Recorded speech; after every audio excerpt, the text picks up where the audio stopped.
ડીસા શહેરના રેજમેન્ટ વિસ્તારમાં રહેતા અને છૂટક મજૂરી કરતા યુવકે કોઈ અગમ્ય કારણોસર પોતાના ઘરે ફાંસો ખાઈ આપઘાત કરી લેતા ચકચાર મચી જવા પામી છે।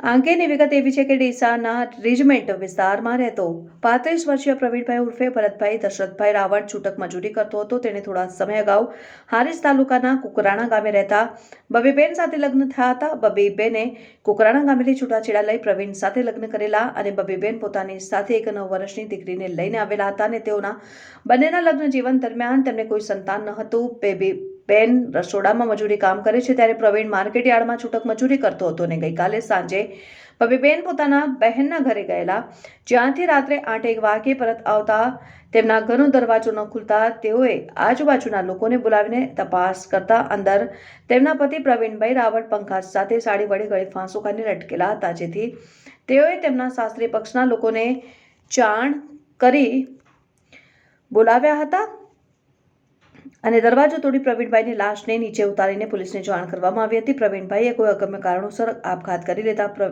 પોલીસે તેઓની લાશને પીએમ અર્થે ડીસા સિવિલમાં મોકલી આગળની કાયદેસરની કાર્યવાહી હાથ ધરી છે।